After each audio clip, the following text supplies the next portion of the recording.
All right. You guys, we're super excited. We've got Angela O'Brien here tonight, and she's coming from Dallas, Texas. So that's 2 hours ahead of us, you guys.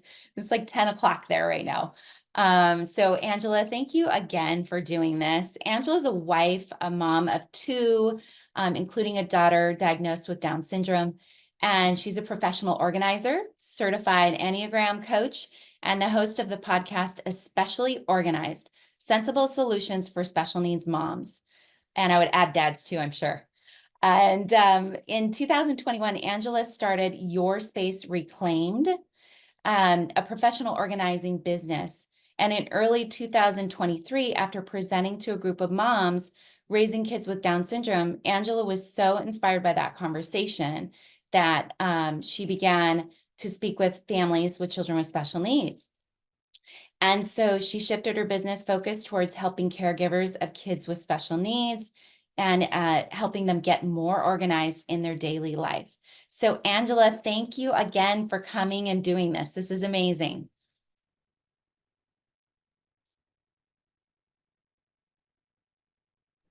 There we go. Okay. I wasn't sure if I could unmute myself or not. So, No worries. but thank you very much for having me. I really appreciate it. And I had coffee a couple hours ago, so I'm ready to go. So, and I also wish that I could attend your event on Saturday night because that does really look good. So, okay. I'm going to start my video here. Apologize if I seem, there we go. Okay. Okay. So anyway, as they mentioned, I am a professional organizer. I live here in Dallas and I have a son who's 22. He's out there with you guys in LA. And then my daughter, who is 20, has Down syndrome. And like she said, I started organizing a few years ago, and I feel really passionate about speaking to families of kids with special needs so that we can reclaim some of the time and the energy and the peace that we all desperately need when it comes to raising our kids. Okay, so I'm going to go ahead and share my screen with you all. And let's see here. There we go. Okay. Okay, so hopefully you all can see what I'm sharing there. That's just the intro there. And I just really want to talk just basic general organizing, just to kind of give you some tips and strategies and ways that you can start thinking about organizing in a different mindset. Because I do think a lot of the idea of getting organized can start with how we think about it. Okay, so let me see here. There we go. Okay, so Kristen has shared a little bit about me, but this probably describes my personality. I'm a bit of an introvert. I love organizing so much that I will watch it. I will organize anything that I can get my hands on. I'll think about it all the time. I'll dream about it. And I probably I look at social media a little bit too much. So that gives you a little bit of an idea about me. Okay, and I want to talk just as a reminder about what the costs and benefits of organizing are. And let me first define organizing and what I mean by organizing. I don't necessarily mean the Instagram pictures and the reels of the perfectly organized pantries with all the matching bins and everything labeled. Um, I think of organizing and being organized as having the systems and the processes and your items in a place in a way that you can move through your day with ease, with less stress. It doesn't add to your day of stress. It doesn't add to your overwhelm because we already have enough of that. And if your home and your calendar are set up and your spaces are set up so that you can move through your day without stressing about falling because you're stepping over shoes as you walk in the door, or knowing where your things are and having to look for them and then being late. That's what organizing means to me. So obviously we all understand kind of the cost, but I think sometimes it can be hard to kind of remember that these costs are maybe because we aren't quite organized the way that we want to be. And who hasn't had, a missed appointment or gotten a call, where are you? You're supposed to be here. And, I forgot to write it down, or vice versa. You go someplace and you put all the kids in the car and you get there and it's the wrong address or the wrong time. Or, we've spent money on buying things that we already had, but we couldn't find. I know that I've done that in the past. And so the other thing too is the time that we spend looking for items, replacing items, cleaning items, managing items, storing items, thinking about the items that we have and wondering where they are and making sure they're in the right place. The more that we have, the more we have to spend time on that. And it has been said, I don't quote me on this. I should know the source of this, but they said that the average American spends 55 minutes a day looking for their items. And I know what I could do with an extra hour a day. And so I really, I just think that organizing, if we can develop those systems in place and get those routines and get our things in order, then we can get some of that time back. So why is it so hard to get organized? And I want to make sure that you all understand too. There are people that might be more, they might be more into organizing like I am. They might be more prone to being able to set up their systems and getting things in place.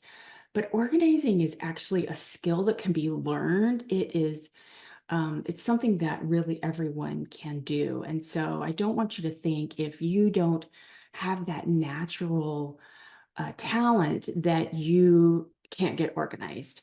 I actually know quite a few professional organizers, a lot with ADHD, who they say their teenage bedrooms look like a squirrel's nest, and they finally learned they finally got those skills in place, and it was so helpful to them that they started doing it for other people. So anyway, so why is it so hard for us to get organized?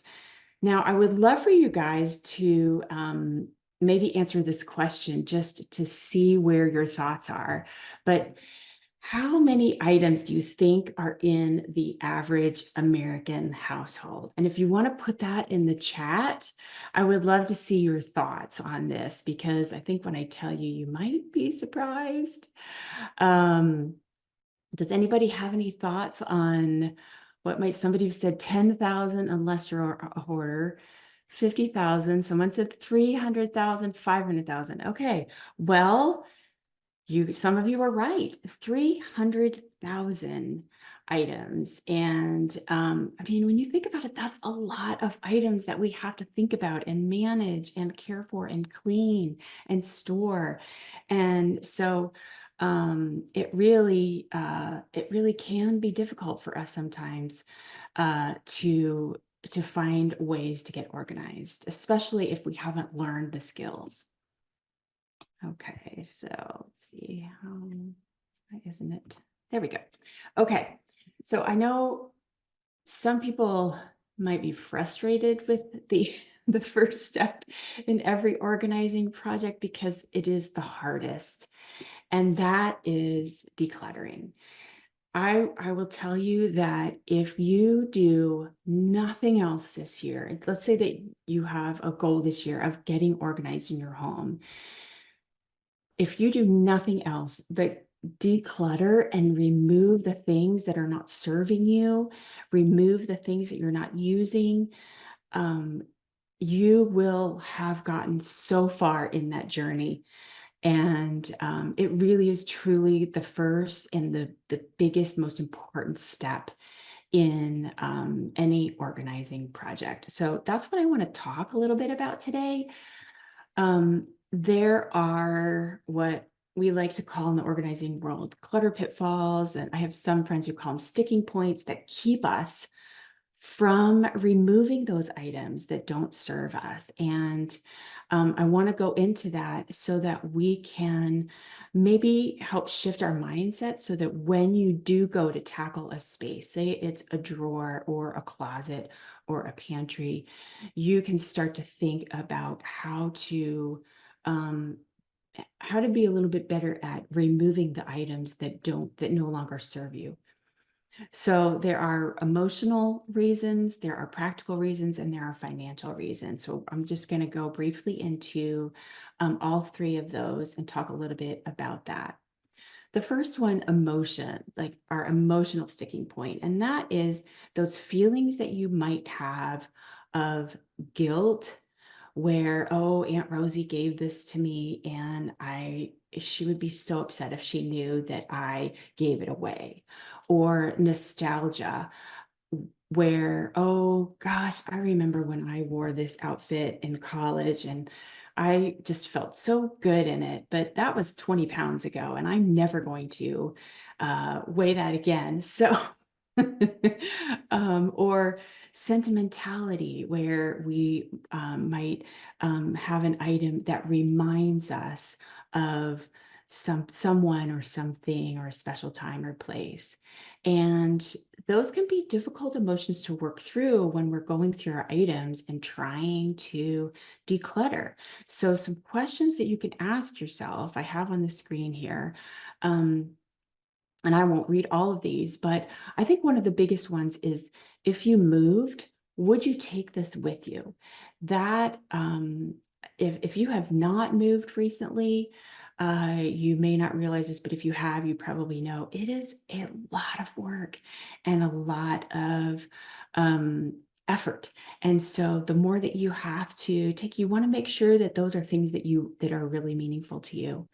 Another question I think that's important to ask is, what is the worst thing that could happen if you let this go? Will Aunt Rosie really be upset? Does she need to know? And truly, I do think that true gifts, are things that are given without responsibility, without any attachments, or without any restrictions. And so we should be able to, if it doesn't serve us, or if it's something that we cannot continue to use, then we should be able to let that go. And then really maybe thinking about honoring the item. So how can we do that? Can we preserve the memory? Can we take a picture of it? Can we take a picture of it with us in it? Can we give it to someone that will use the item? Can we display it in some way? And the best story that I have that I think really hits home here is that I know someone that she's here in Dallas, and she teaches English every week to refugees here in Dallas. And she had recently downsized, and she had her grandmother's just beloved china, but she never used her grandmother's china. She had her own china, and this was passed down to her, but she never used it, and she didn't know what to do with it.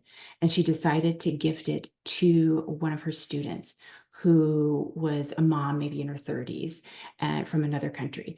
And she gifted this beautiful china to her. And a few weeks later, this student had her over for a meal, an authentic meal from her country. And when she walked in, there was all of her grandmother's beautiful china laid out, and she was using it to say thank you. And she thought to herself, my grandmother would be so thrilled to see this china being used. And I think that's just a perfect example of a way to honor some of the items that we might have, that we might have some attachment, some emotions attached to it.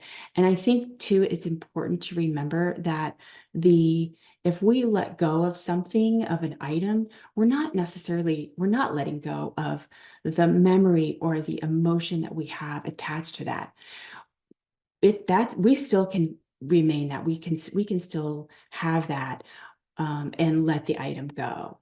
And so hopefully this gives you a couple different ways to shift our perspective when we're trying to let go of those things that might have some emotions attached to them.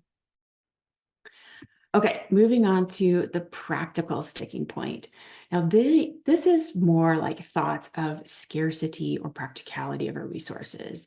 And what I mean by that is, um, well, here is a perfect example. My beloved aunt passed away this past May, and she she was not married and did not have kids. And so my mom and I were tasked with cleaning out her house, and she lived alone. And we discovered probably a pallet's worth of toilet paper. And we thought, well, this is where all the toilet paper went during COVID. Um, that would be, I think, maybe she had some thoughts of scarcity, that she needed to have that much toilet paper when it was just her living there, or practicality, like I like to think of, there's things like that 6 foot replace really easy to store table, like that you can move around, that you can buy them at Costco and things like that. Those are really easy to get, and you can use them somewhat often, but they also take up space in your garage or whatever. And a lot of people have them. So, how often do you use it? Do you really need it that often? Can you borrow one from a neighbor?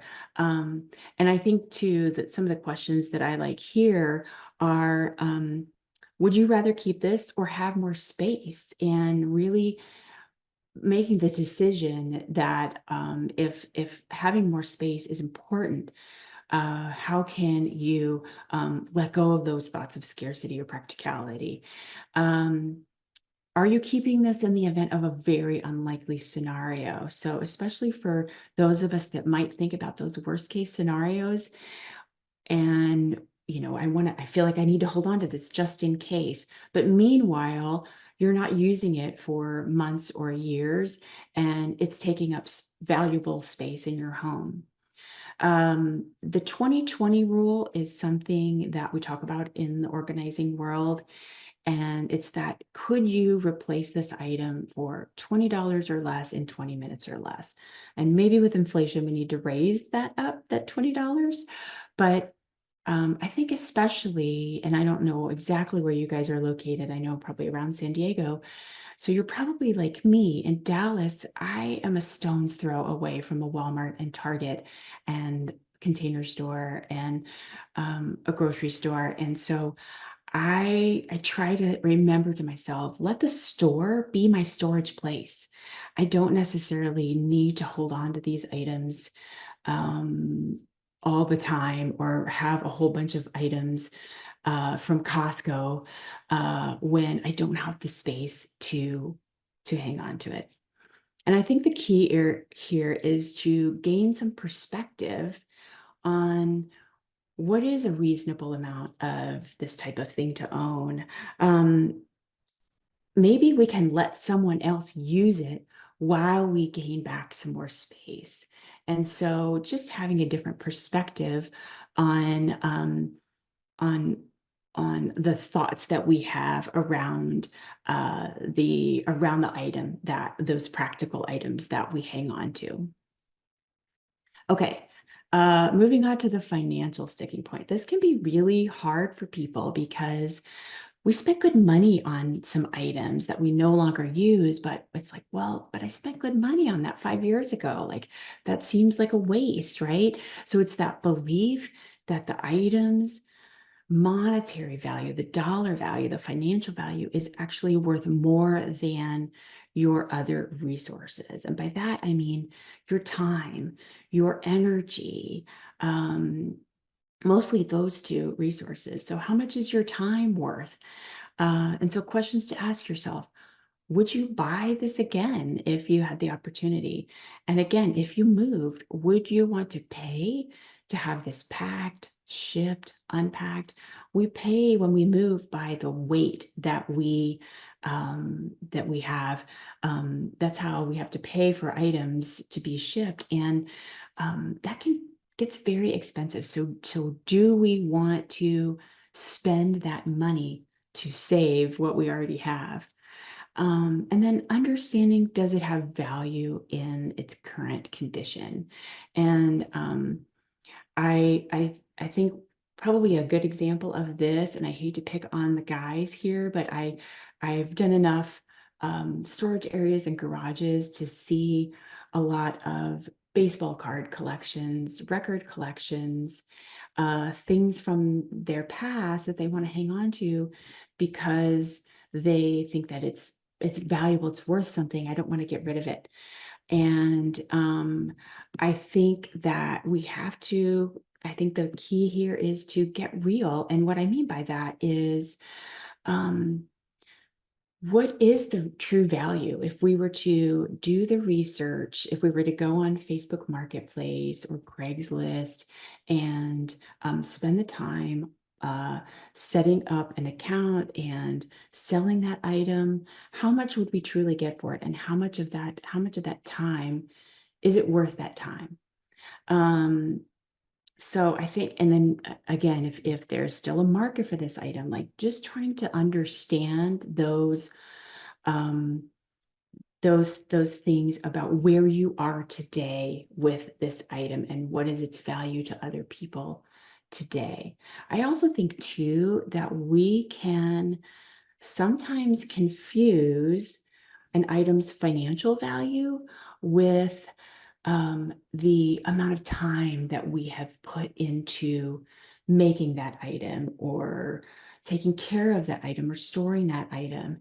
And the new owner, I'll give an example here. My in-laws recently moved and they had a gorgeous garden that my father-in-law spent hours and hours working on and making it beautiful. And when they moved, I think they were really concerned with making sure that someone really got the value, they wanted to make people aware that there was so much time and effort that went into that garden and that yard. But I had to remind my mother-in-law, they didn't see all those hours and they might be buying the house for the house and not necessarily the garden. And so just understanding and looking at others' perspective on the item that you own, and is it worth something to them, and is it worth your time and effort?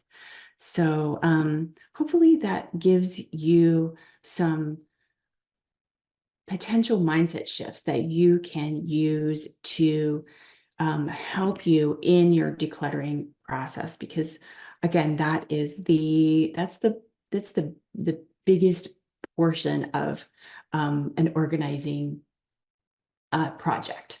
Um, okay, so let's say that you are ready to go tonight. You've got lots of energy and you want to get started on a drawer or a closet or a corner of your room or something. So what would I recommend that you do right now? Um, this is not it.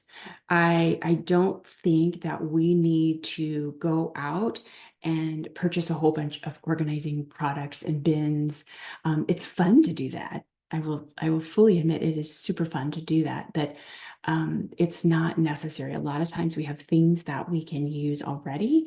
And a lot of times if we can declutter and remove the things that don't serve us, we won't need all those bins. So what I do recommend is, first of all, assess the situation. So let's say that you have an entryway that you really want to get organized, and you want to make easier for you and your family to move in and out when you're leaving for the day, when you're coming back home from school. And so assess the situation. What is the point of tension? And what I mean by that is, a lot of times we can move through a space and it creates little low level stressors for us. So, like, for example, we walk in and we have to walk over shoes every time we walk in the door. And we don't really think about it because we're so used to doing it every day. But so if you can stop and take a step back, you can realize that probably does stress you out. You might be worried about falling. You might be worried about losing shoes, and if you've got things to carry, you lose your vision and you can't see what you're carrying and you break things, because you might fall. So thinking about what are those little areas of tension that are happening as you move through that space. And the other thing to consider is who is using it, when they're using it, and why they're using it. So especially when we have family members and loved ones who might have mobility issues, or my daughter, she's 4'8", she's short statured, and so she can't reach very high. So putting up um, hooks for her jacket really high up doesn't make sense for her. So we have to think about those things. Who is using the space? When are they using the space? And how are they using the space? I think that's really important too. If you have a child that walks into their room, and when they get ready for bed, they take off their clothes and they automatically put their clothes right by the door. Put a hamper right by the door. Use that natural tendency of theirs to your advantage, and don't worry about how it looks, at least for the time being. Just try to go with their natural flow, and you can start to set up some systems that support that. Or if it's something that you want to change, you can try to set up a system so that they will hang up their clothes, or they will put it in a bin, or they will hang up their backpack, having a hook low enough with a label on it or something like that. Um, so once you've assessed the situation, then it's where the decluttering starts. We have to start to go through our items. You can group the items by their category, and that gives you an idea of how to organize them. Thinking about all the things I've just discussed, the emotional sticking points, the financial and the practical sticking points. What can you do to release the items that no longer serve you, and really develop a little bit more negative space so that you have room to move and that your family has room to move. And then you can start to, then the organizing starts. Then you can set things up in a way that brings function to your family. So, like I mentioned, the hamper by the door, if that's how your child, that's where your child prefers to take off their clothes before they get ready for bed. Or maybe you are trying to work on your child being more independent. And so you want them to be able to go pick up their backpack in the morning and get their shoes on in the morning. Well, it really helps them to have their backpack in the same place, so that and their shoes in the same place, because that muscle memory starts to kick in, and it will become more routine for them, and they will hopefully be able to pick up and become more independent. They will be able to do that, and you won't be searching for their shoes or searching for their backpack if it's in a random spot. So I do think that really being able to organize it in a way that helps your child set them up for more independence. I know that's what we're working on with my 20-year-old. We're really trying to set up systems in our home so that she is more independent, and she can function more without our help.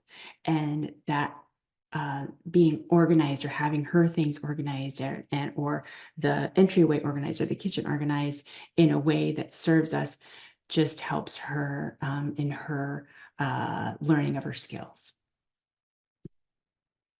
And then, of course, I think sometimes we have to tweak things. Sometimes we set things up and we think it's going to be perfect. And a few weeks later, we realize that it's not. And that's okay. Things change. Our items move in and out of our house, especially for something like a pantry where your items are really rotating quite quickly. We might have to refine, we might have to redo. It's not a one-time thing, unfortunately. And so we can just try to assess, okay, how can we tweak this if it's not working right? And how can we set up the space a little bit differently? So just keeping that in mind. Okay, other things to keep in mind. These are just things that I just like to help people. I just want people to remember when they're thinking about organizing. And again, I mentioned this earlier, but organizing is really a skill that can be learned. It's not you have it or you don't. And I want you all to feel like you can, if you don't feel like you're an organized person, that can change, and it can be learned, just starting out small. And that means you could spend 5 minutes a day or 5 minutes a week decluttering items, taking a trash bag and going around the house and finding 5 items that you're willing to let go of right now. If you did that once a week for the next year, that would be 50 times 5. So what's that? 250 items that you would remove from your home. That's a lot of items. And so that's a lot of space that you're creating and a lot of lightness that you can start to feel. So just remember that organizing is a skill that can be learned, and it doesn't need to take up a whole lot of time. Another thing I'd like people to keep in mind is when you are out shopping, ask yourself as you put it into your cart, where am I going to put this item when I get it home? And if you can answer that, then keep putting it in your cart. But if you can't, you might want to make sure that you have the space for it. I love going to Costco. I don't know if you guys, I assume you have Costco's and Sam's near you. I love going to Costco, but it's dangerous for me because I see the big laundry detergents and oh, it's so much cheaper, but I don't have the space for it. We've downsized a couple times in the last few years, and those big sizes, it takes me a long time to go through them, and I don't have the space for it. So it's not worth it for me to save a few more pennies. So just keeping that in mind. And then don't be afraid to ask for help. I think that, especially for people with ADHD, accountability partners can really be helpful, whether that's in the form of a professional organizer or even just a friend that you call and say, or that you text and say, hey, I'm going to spend the next half hour working on this. Dresser drawer, this dresser that I have, and I'm going to get it all organized. I want you to text me in 30 minutes and ask how I'm going, or an hour or whatever. It can be as simple as that. So don't be afraid to ask for help. Sometimes we just need an outside perspective to help us kind of accomplish some of our organizing goals. And then finally, if I could have a tattoo, I would probably, this would be one of them. Don't put it down, put it away. It is a mantra that we as organizers always say, don't put it down, put it away. Because if you can do that, then you are more likely to remember where you put it and be able to access it or tell someone else who needs it where it is. And so that is just one of those things I always like to remind people. All right. And so, yeah, this is where you can find me. As Kristen said, I'm here in Dallas. I have a website. You're free to check it out. And I do have a podcast, Especially Organized. And we talk about more than organizing on it. It really is geared towards families of kids with special needs, either whether that's neurodiversity or ADHD or Down syndrome, like my daughter, intellectual disabilities, medical complexities. I try to cover it all. And so yeah, feel free to reach out to me or check out my podcast. And yeah, I'm ready for questions. So, okay. Let's see. Hey. We're trying to get All on right. here too. That's so Hear us, funny. but Okay. Oh my So goodness. should There I we go. stop sharing? Should I No, stop you're sharing? good. You're good. Eric, you take on with that. Okay. Oh my goodness, Angela, that was incredible. Like every turn, every section that you covered, I'm just thinking, I mean, I couldn't help but chat in the chat function there. Uh, so good, so good, so good. Well, I hope it Nice. was helpful. Oh, it was Oh, it's so very helpful. helpful. So we're gonna let you guys, I think we'll use we have a small enough group here. Do you want to bring everyone I on can bring it camera on. if you Yeah. guys want to? And anyways, here's my takeaway. Over and over when you were talking, I just love the fact I like wrote a couple notes here. The theme of like, don't stress out, right? Mhm. Like follow your child. If they have a natural inclination to do something, go with it. Don't worry about what it Mhm. looks like. Right, right. Go with it. Mhm. Like that was Mhm. one big thing. And Mhm. then I liked how you said like you can have a plan and then just tweak it along the way. Mhm. You don't Yeah, have to be perfect about it, right? absolutely And not. then just the fact that you can do small little decluttering as you Mhm. go, like once a week over time, how much Mhm. that could build up. That was Mhm. so good. Okay. I didn't realize until you put it there how much emotional attachment you put to objects. Yeah. And you can hear your mom or your dad say, "Oh, Mhm. don't ever sell that." Mhm. It's like, Mhm. okay, well, I mean, we can fill an entire cabinet full of china that we'll never use with Mhm. the practicality of our life or something like that, certain things. And to actually identify all the emotion that can go behind that and let go of that is like, Mhm. Mhm. Yeah. Yeah, I Yeah, don't know yeah. about you guys, but I mean, our daughter, she's diagnosed with autism and we have a lot of behaviors. Mhm. And so that has actually really helped me to get rid of a lot of things because she'll get because rid of it for us. I don't Oh, exactly right. interesting. You Yeah. know, if we have things over the years that have gotten broken and Mhm. they were even sentimental things. Mhm. Mhm. And Just it's sweet. really it's really helped Two me pots. to be able to let things go and to live Mhm. more simply. Mhm. Yeah, And yeah.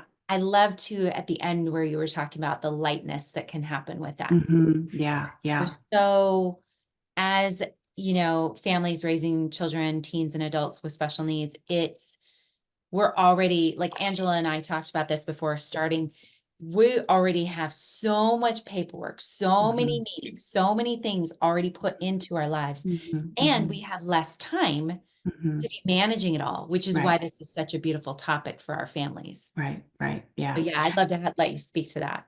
Well, and that's why I started focusing on families of kids with special needs because we are already overwhelmed. We already spend so much money and time on our kids, and we're in the car all the time. We already have this constant level of stress that we are working with. And when we have a lot of stuff that tends to add to our stress rather than take it away, especially if we are in a physical space where the amount of things that we have is more than what's what makes it practical to move around and and maneuver and function.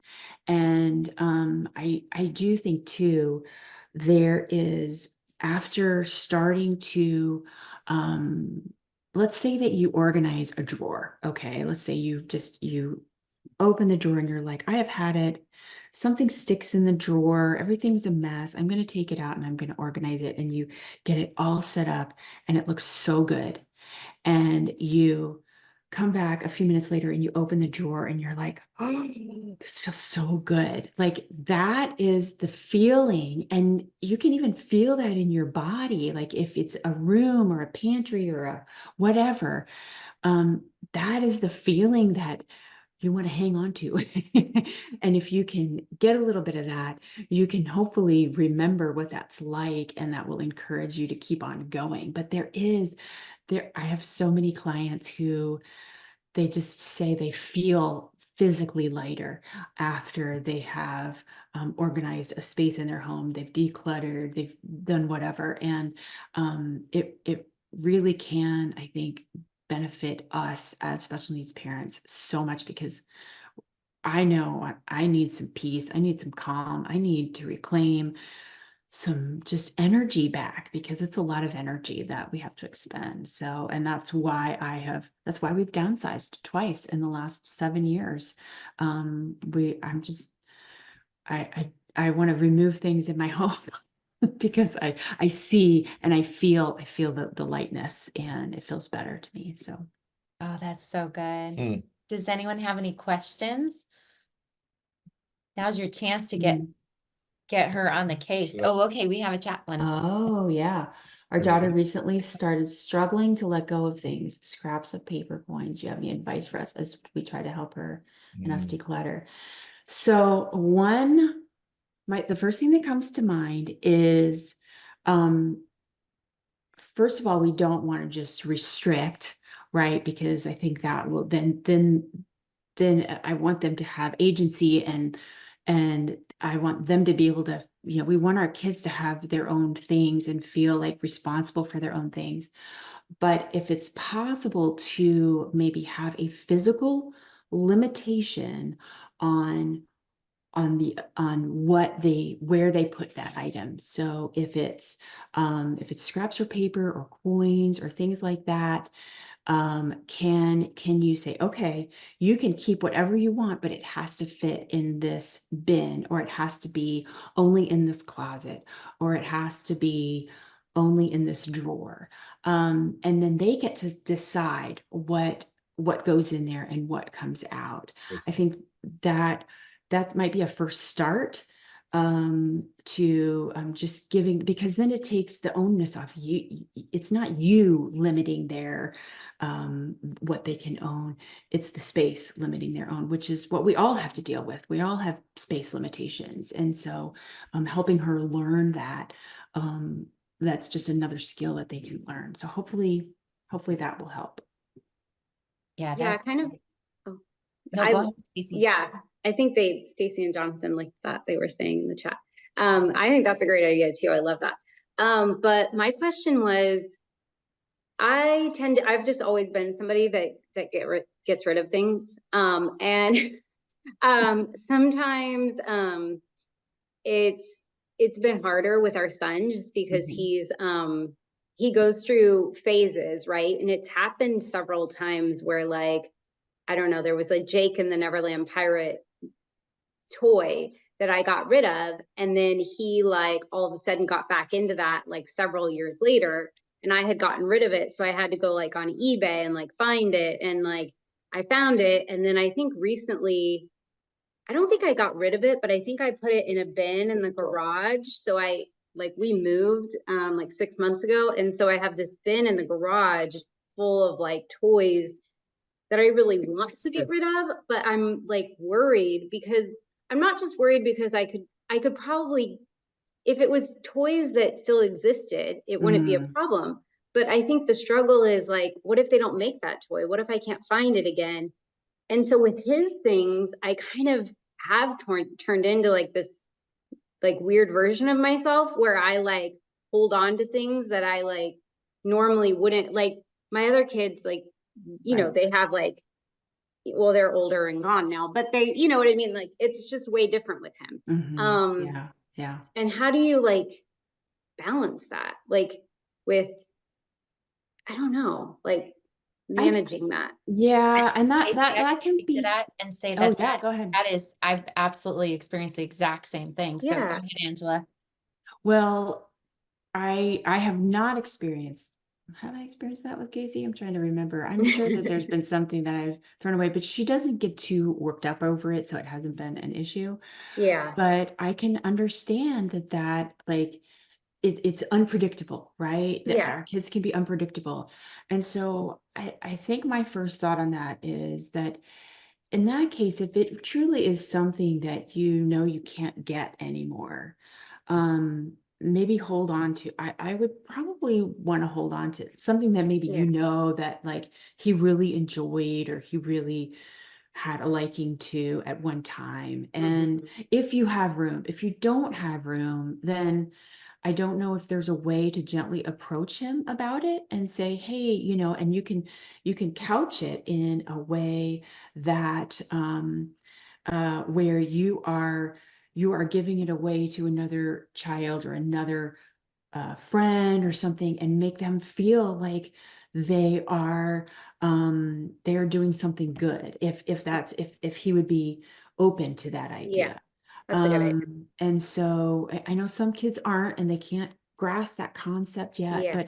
but I know that that's what I've done with my daughter, and we will have, like, especially before holidays, before Christmas, if they're getting new items, we have to make room for these things, for new things. And so let's clean out some things, and then we will give these to people that, someone that may not have a way to get it otherwise. And Hmm. so being able to couch it in that way. Yeah, So yeah. That's great too, that's a because good for our kids that struggle with, having less mirror neurons and the empathy component, Mhm. that could help teach that skill. That's really good. Mhm. You had another parent say exact same scenario, Mhm. and that they Mhm. use the limitation of a drawer size.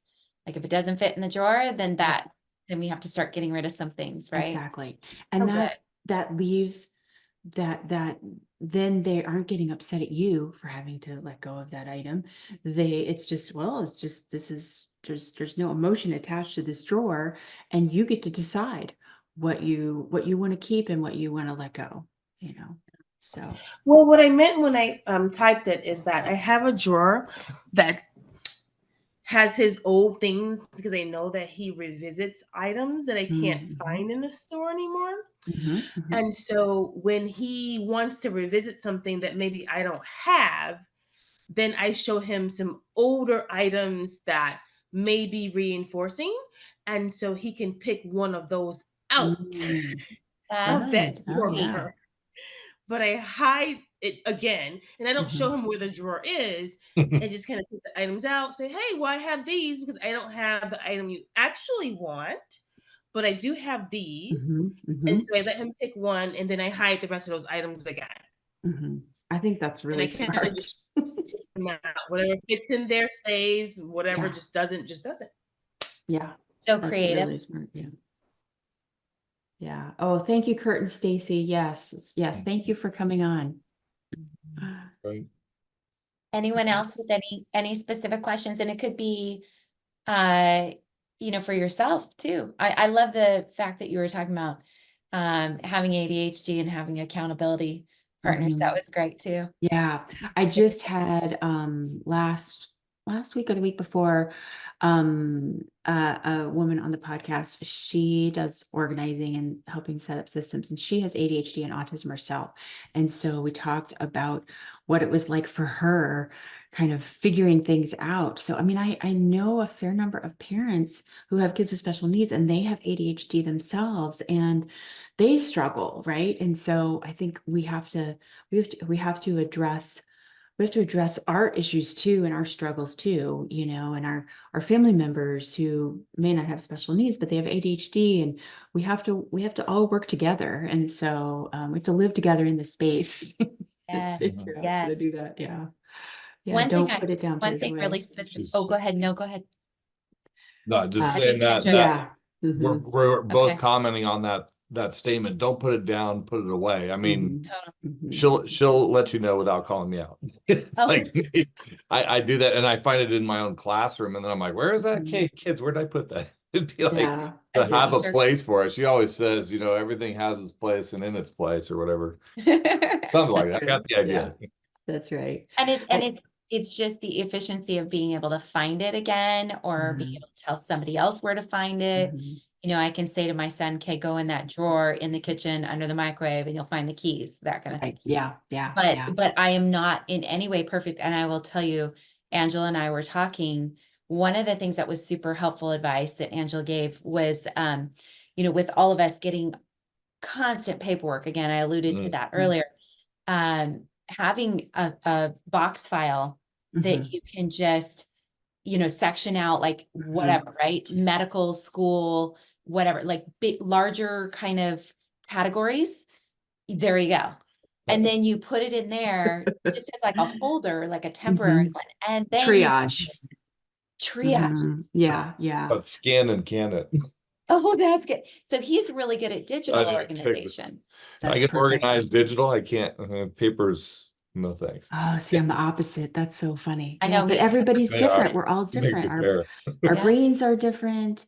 Our Yeah. spaces are different. And so that's why it's, people kind of, a lot of people like they want just simple answers. And sometimes like to really, you have to kind of get creative. You have to look at your exact space, look at your needs, look at your family's needs and how you function and just tweak along the way. It's just a process. So, but it can be done. It can be done. So I think So good. Anne Yes. asked, do you know of a facility where I can shred a large amount of paperwork without a huge fee? I do not know, and I'm assuming you're in California and I'm Yeah. in Dallas, so I don't know that. But my first guess is to Google, but yeah, I'm not even sure I know of a place here.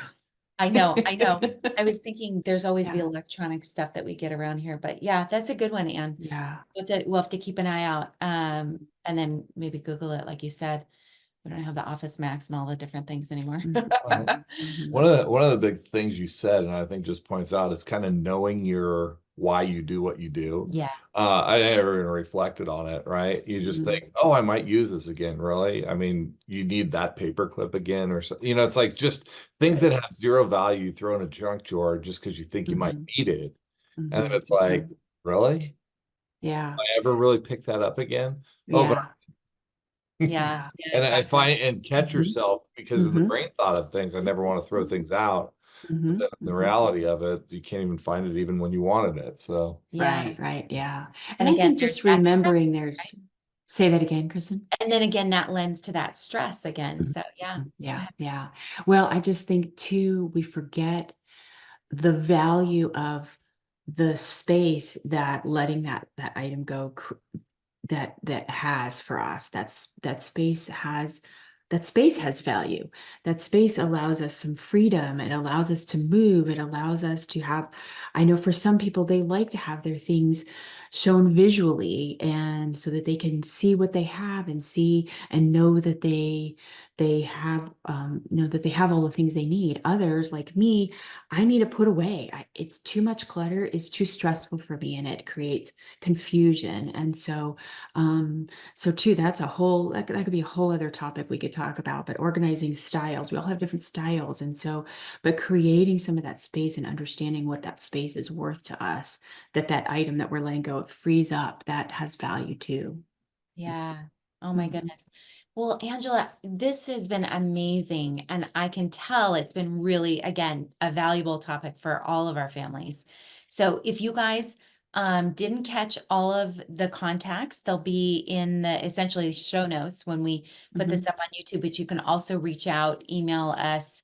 We'll make sure you get a copy of her contacts. And then again, it's also on social media. Mhm. Mhm. And we'll tag you on everything, Angela, again, so Awesome. you guys can connect because this is so valuable. And again, she's in Texas, but you know, if you need her assistance, it's there. And Mhm. then she does have this amazing podcast. Again, the podcast is called what is it called again? I'm so sorry. That's all right. Especially That's organized. there Yes. you go. Yep. Sensible solutions for special needs That's families. right. I love Yes. that. I love that. Yes. So Yeah. yeah, so go check that out because I guarantee every show is going to give you guys some good tidbits of good information. So okay, all right. Angela, well, Thanks so thank Yeah. much. you. Do we Thank have you so any? much for having me. I Yeah, appreciate it. Yeah, it was fun. absolutely. Thank you. Yeah. Everyone's saying thank you. Yes, So thank you guys. Thanks for yeah, listening to me talk about organizing. absolutely. Appreciate it. So valuable for our family. Really Awesome. appreciate it. And Awesome. we know that you get it. So Yes, what a yes, wonderful yes. connection to have made. So Awesome. thanks Good. again. Yes, you guys have All a right. great night.